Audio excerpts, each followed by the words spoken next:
Earlier today, President Biden called on U.S. oil refiners to produce more gasoline and diesel, saying their profits have tripled during a time of war between Russia and Ukraine as Americans struggle with record high prices at the pump.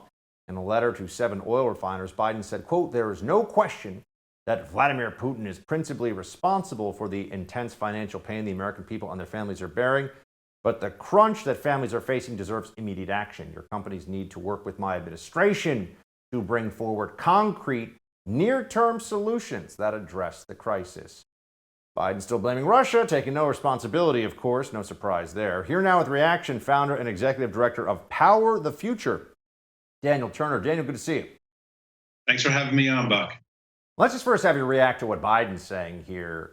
So now the price of oil, price of gas is the fault of the energy company, the gas companies, oil companies, for price gouging? Is that what's going on?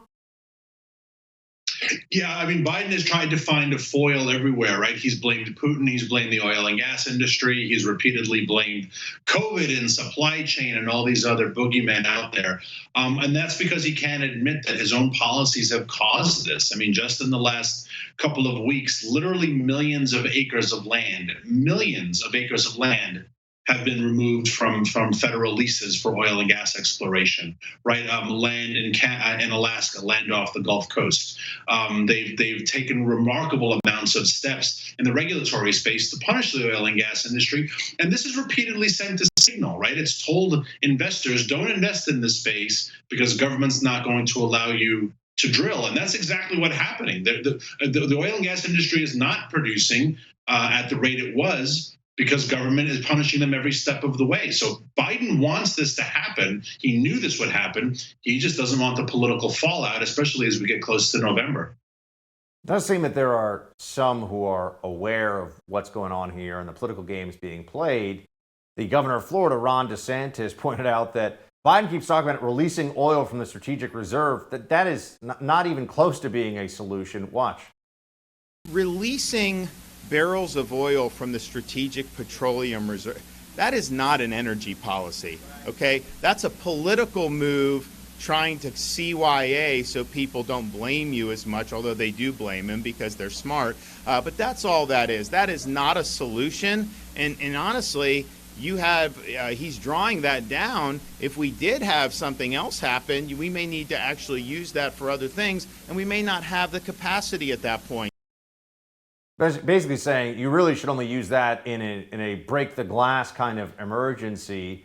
Biden's using it in this case to try to take some of the plummeting poll numbers and at least stop them from continuing in their descent.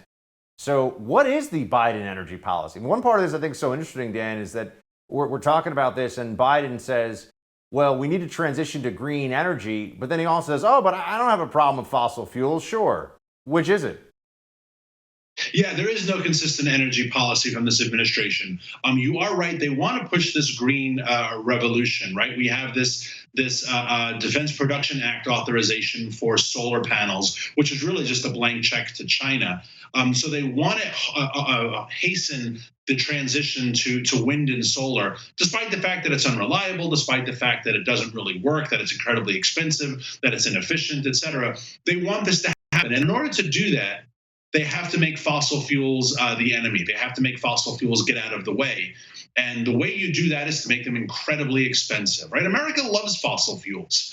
But even if they don't have a love for maybe oil companies or coal companies, they love fossil fuels because they love what it provides us.